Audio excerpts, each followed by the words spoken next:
Hi, my name is Connie Johnson and I am a certified professional life coach.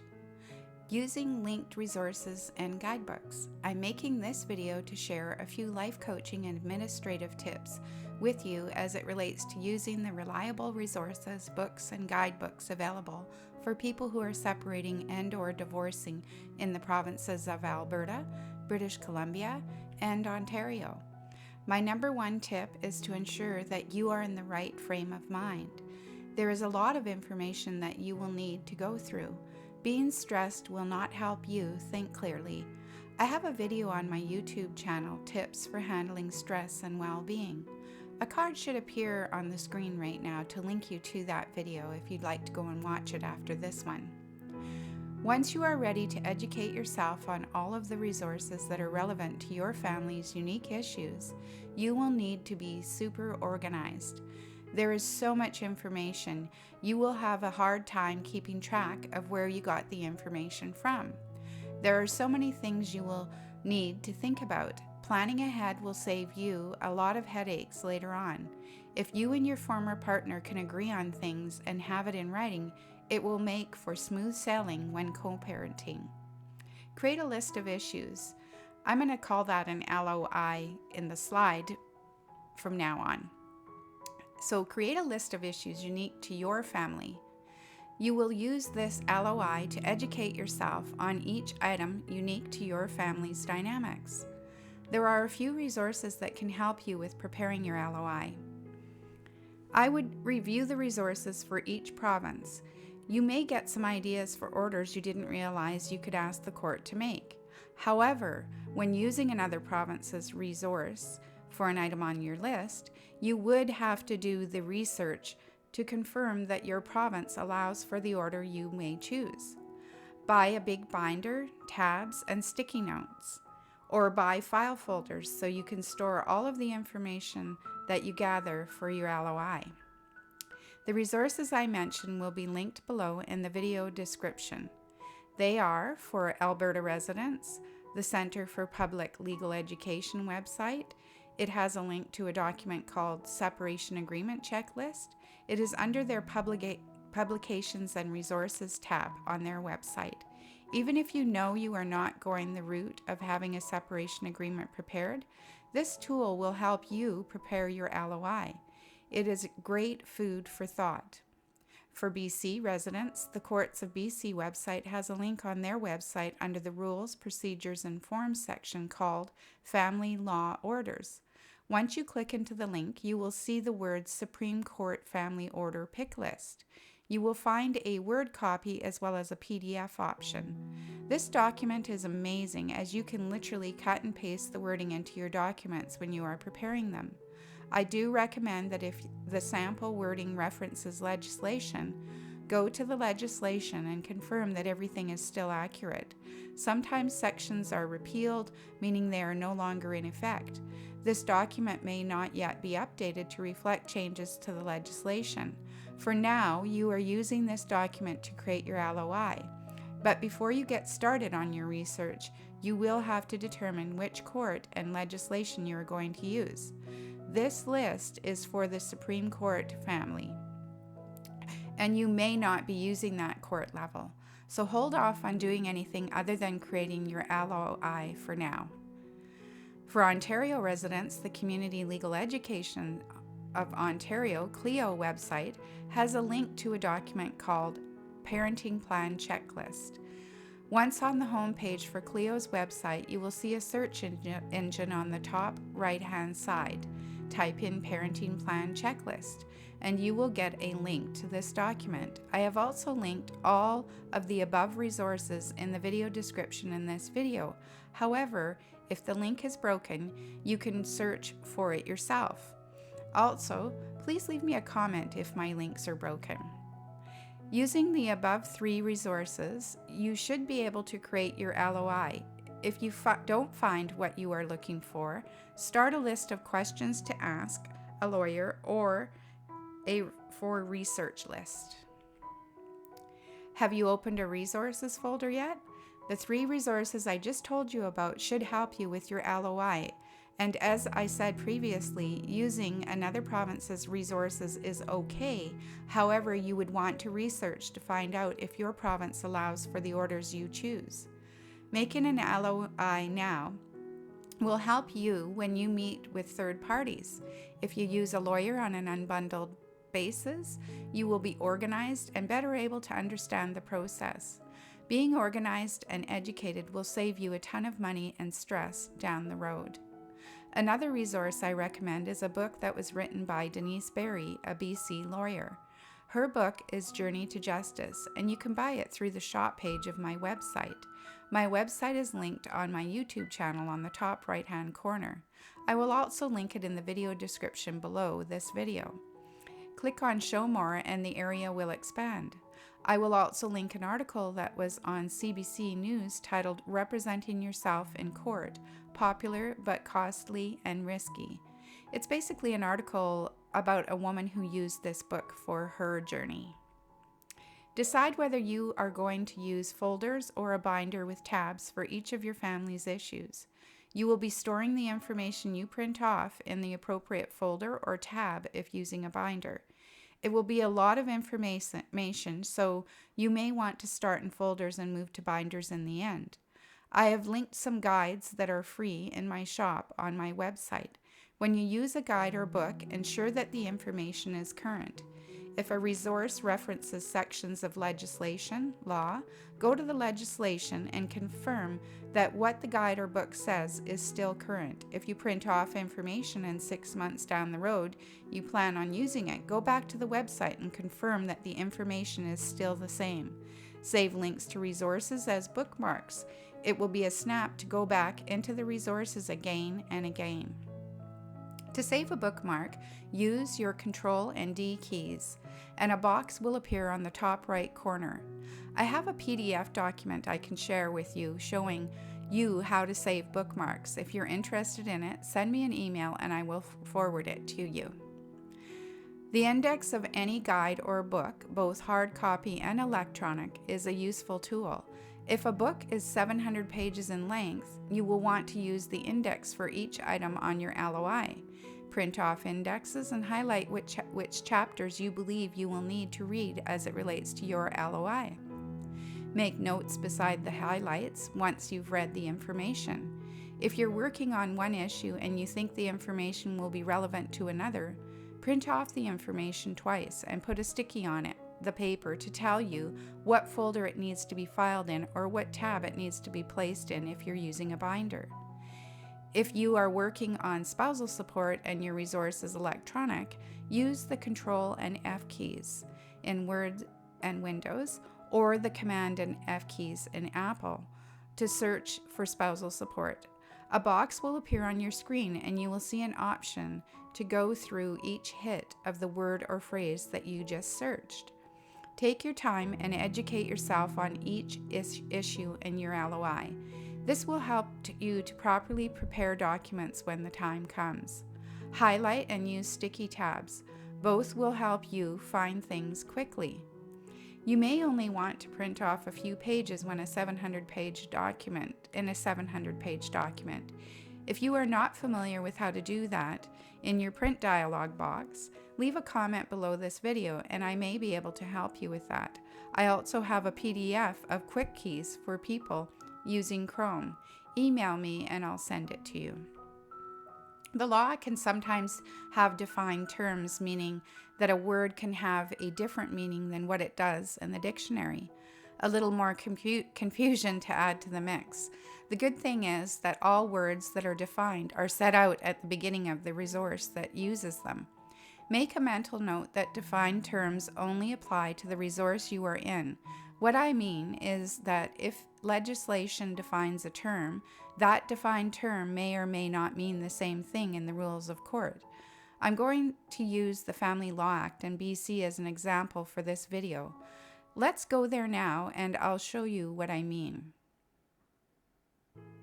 So here we are in the Family Law Act, and if you look right here, this is the index of the act, by the way, and you'll know that when you're in an index of an act because the letters are blue, and if it's the parts of the act it will be in the the letters will be in black font. So I'll show you what I mean.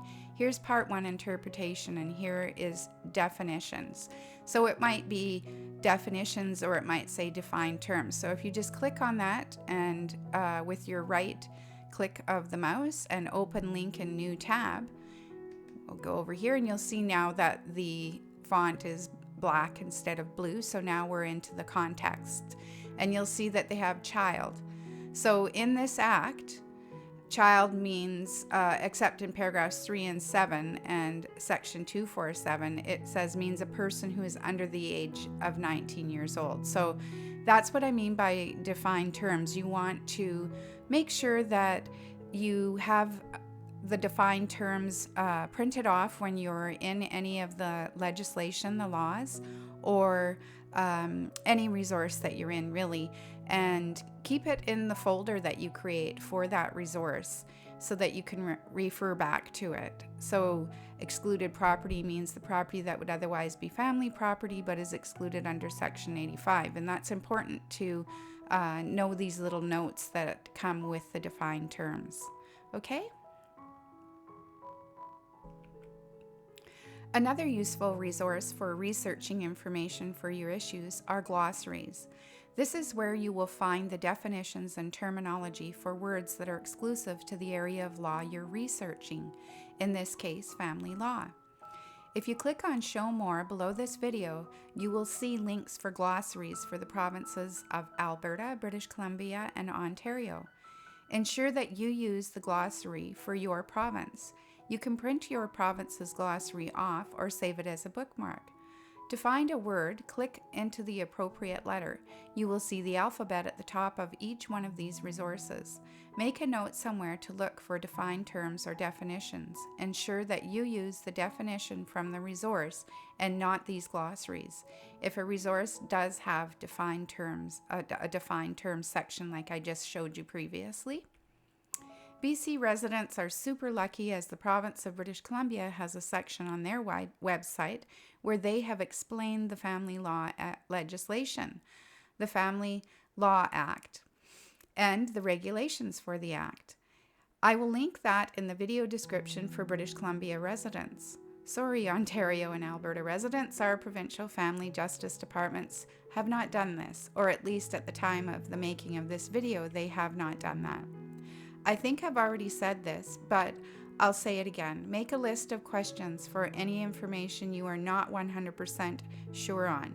You may find the answer in another resource. If you don't, and you can afford to hire a lawyer on an unbundled basis, you can confirm that what you have interpreted is actually correct.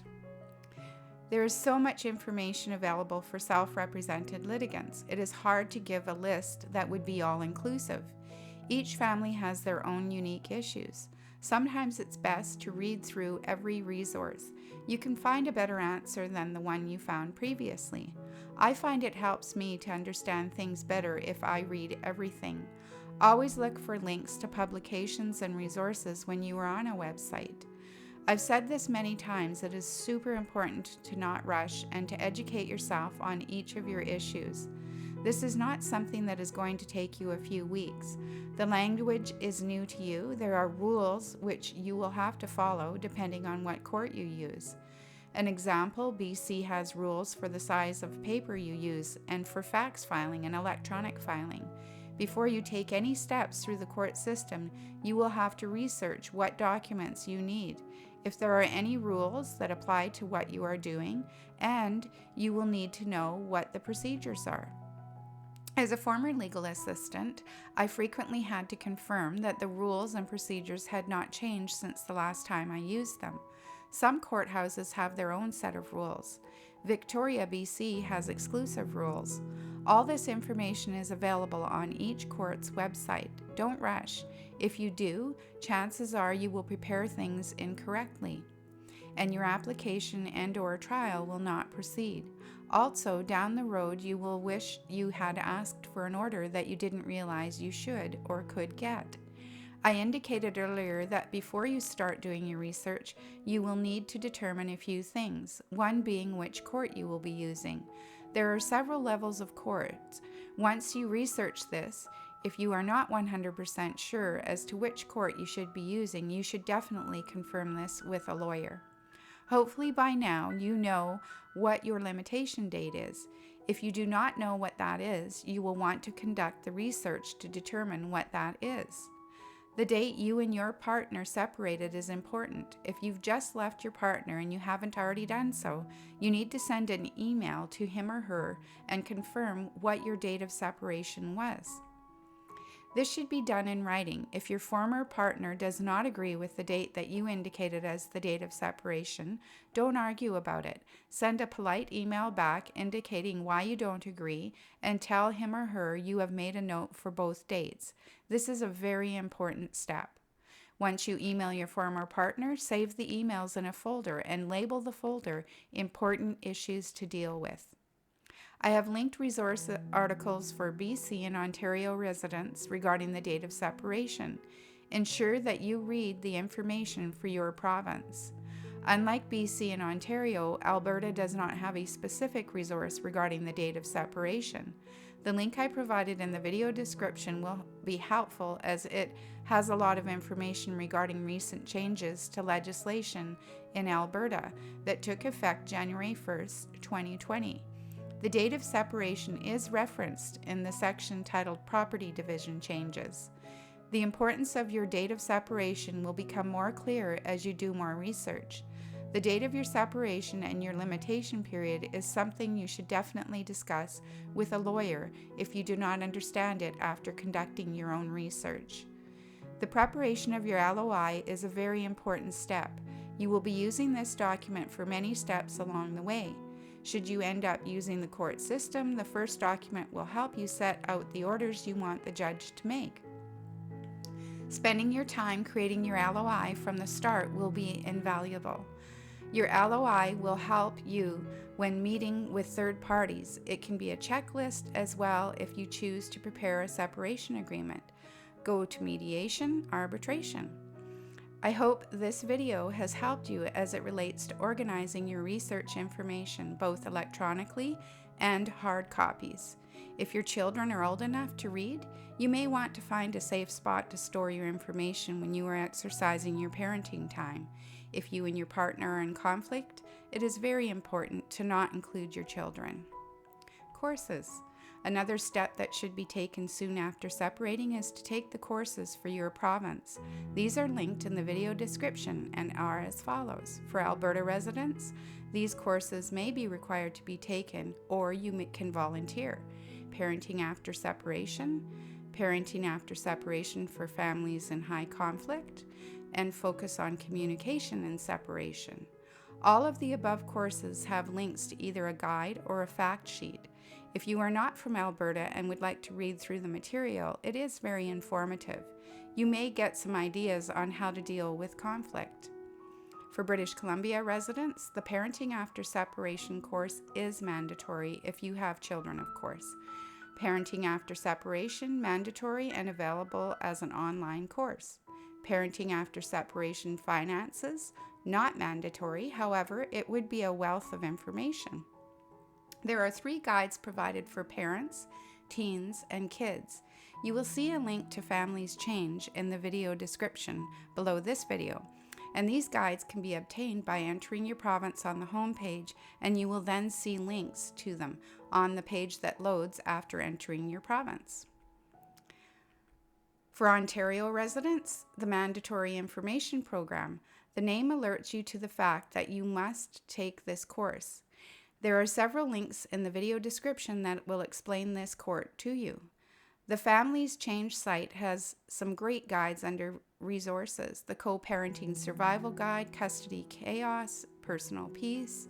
There are so many great guides here. Sometimes all it takes to move forward is to get ideas and perspectives. Some of the resources are free, some are for purchase. Families Change is a great resource website and a guide to separation and divorce. You can enter your province in the Select Your Province area once into the site, and you will be given information for your province. This website is linked in the video description. Not to overwhelm you, there are also guides for each province linked in the shop page of my website. These are free guides. You can find links to them at my website at www.familyforwardlifecoaching.com. My suggestion is to take one baby step at a time and be meticulous about organizing your information. Before you know it, you will catch on to the lingo and be confident navigating through all the resources. Make sure when you bookmark that you make folders so you do not have to go through every site to determine what the resource relates to. I made a PDF with instructions on making bookmarks, and one of the instructions shows you how to sort the bookmarks by name, so they are alphabetical. I find that sorting out folders alphabetically and creating tabs and binders alphabetically helps me to find things quickly. As I said, I am a certified professional life coach. I am not qualified to, nor do I offer therapy or counseling services. You can find out more about me and my services on my website. It's linked on the top right-hand side of my YouTube channel homepage. Any information on the Family Forward Life Coaching YouTube channel is intended for general guidance only and must never be considered a substitute for legal advice. It is not legal advice. I do not have a law degree. If you can afford a lawyer, it is always best to seek legal advice. If you cannot afford a lawyer, check legal aid in your province. You can also find information regarding unbundled legal services on your province's Law Society website. Any and all information on my YouTube channel and in this video may have changed since the making of this video. If the links and resources reference legislation for your province, the legislation quite possibly has changed. For that matter, all information in this video may have changed since the making of this video. Go directly to the websites linked in the video description to confirm that the information is still current and accurate. All information provided in this video and on my YouTube channel is reflective as of the date the video was created. To the extent permitted by mandatory law, Family Forward Life Coaching and Connie Johnson, collectively FFLC, shall not be liable for any direct, incidental, consequential, indirect, or punitive damages arising out of access to or use of any content available on the FFLC YouTube channel or the FFLC website, or any linked websites, including viruses, regardless of the accuracy or completeness of any such content. Any links to third-party websites provided in the video description for this video are provided only as a convenience.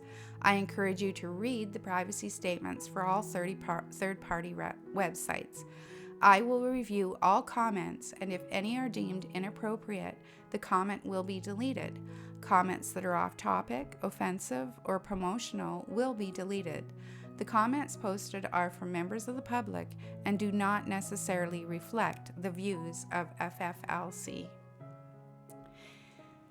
So if you looked on the bottom right-hand side of your screen right now, you will see an icon. If you click on that icon, you will be able to subscribe to my YouTube channel.